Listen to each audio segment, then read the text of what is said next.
مسیح یسوع کے خوبصورت جلالی نام میں آپ کو بہت سلام۔ میں خدا کا خادم پاسٹر عمران سندھو آپ کی خدمت میں ایک بار پھر حاضر ہوں، اردو کلام پہ ایک نئے پیغام کے ساتھ، جو مقدس مرکز رسول کے معرفت لکھی گئی انجیلی بیان میں سے ہے، اور جس کا عنوان بہت خوبصورت ہے، خدا سے کیسے مانگنا ہے۔ یاد رکھیے گا، خدا سے مانگنے کے بے پناہ ہمیں تمثیلیں کلام اقدس میں سے مل جاتی ہیں۔ بہت سو نے خدا سے مانگا، کچھ نے رو کے، کچھ نے روزہ رکھ کے، کچھ نے خدا کے حضور میں جھک کے، کچھ نے ہاتھ اٹھا کے، کچھ نے کھڑے ہو کے، کچھ نے بیٹھ کے، کچھ نے لیٹ کے۔ اور لیٹ کے میں نے اس لیے کہا کیونکہ ہمیں حزقیہ نبی کے تعلق سے ملتا ہے کہ جب وہ بیمار پڑ گیا اور خدا نے اسے کہا کہ تم مرنے کو ہے، تو اس نے لیٹ کے بھی دعا کی اور خدا سے مانگا، اور خدا نے اس کی سنی اور اس کو دیا۔ یاد رکھیے گا، خدا سے مانگنے کے بے پناہ طریقے ہیں، اور ان سارے طریقوں کو ہم بخوبی اپنی زندگی میں اپلائی بھی کرتے ہیں، لیکن خدا سے حاصل کرنے کا مانگتے بہت ہیں، لیکن جو خدا سے پاتے ہیں، ہم اس بات کو آج سیکھیں گے مقدس مرکز رسول کی انجیلی بیان میں سے۔ مقدس مرکز رسول کی انجیلی بیان میں سے باب نمبر 11 اور اس کی آیت نمبر 24 اور 25 میں آپ کے گوش گزار کرتا ہوں۔ سماعت فرمائیے گا۔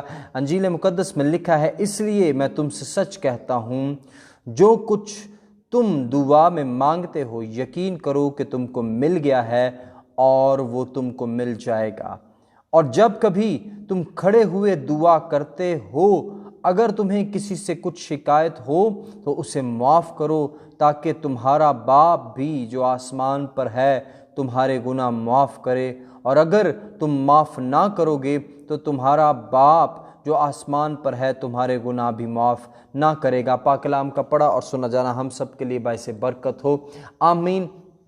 میرے عزیزو، یہ بڑا ہی خوبصورت بھید ہے جو خدا سے حاصل کرنے کا، جو دعا میں ہم مانگتے ہیں۔ بے پناہ لوگ زمین پر موجود ہیں جن کی دعائیں سٹک پڑی ہوئی ہیں، رکی ہوئی ہیں، خدا سے مانگتے رہتے ہیں اور وہ حاصل نہیں کر پا رہے۔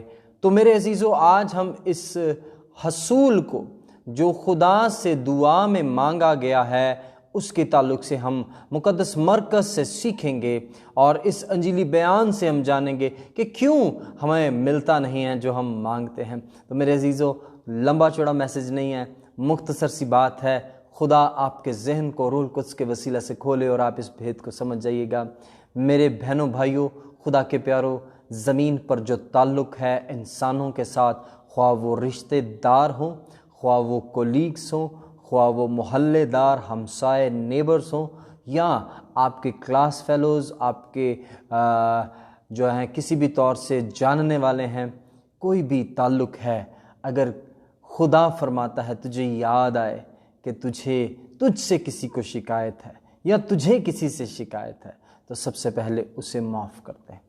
اسے جب تک ہم معاف نہیں کریں گے، یاد رکھ لیجئے گا، ہماری دعائیں چھت بھی کراس نہیں کریں گی۔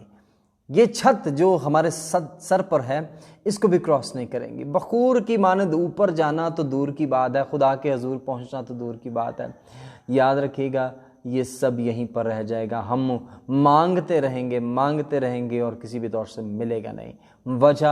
وجہ سمپل سی وجہ، سادہ وجہ اور خاص وجہ جو اکثر ہمیں ہماری زندگی میں لاحق ہوتی ہے، یہ پرابلم، اور ہم اسے جانتے ہیں لیکن نظر انداز کرتے ہیں۔ آئے ہم ایک دوسرے کو معاف کرنا شروع کرتے ہیں۔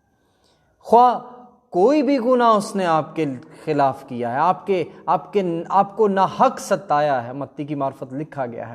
جب یسوع المسیح نے انجیل مقدس میں، متی کی انجیل میں یہ سکھایا ہے، جب تم دعا کرو، تب بھی اس نے یہ کہا ہے کہ اگر تم اپنے قصورواروں کو معاف کرو گے تو تمہارا آسمانی باپ تمہارے قصور معاف کرے گا۔ تو یاد رکھ لیجئے گا، یہاں پر بھی یہی تذکرہ ہے کہ جب تم دعا کے لیے کھڑے ہو اور تمہیں یاد آئے کہ تمہیں کسی سے شکایت ہے، تو اسے معاف کر دو، اور تب ہی تمہارا آسمانی باپ تمہیں معاف کرے گا۔ اور اس کے دوسرے لفظوں میں ہم اس کو کہیں، تب ہی تمہاری دعائیں سنی جائیں گی، تب ہی تمہاری دعائیں قبول ہوں گی، تب ہی تمہاری دعا خدا کے حضور میں بخور کی مانند پہنچیں گی۔ میرے عزیزو، خدا اس کلام کے وسیلہ سے مجھے، آپ کو، ہم سب کو بڑی برکت دے، اور ہمیشہ ہم خدا کے کلام پر چلتے رہیں۔ خدا یسوع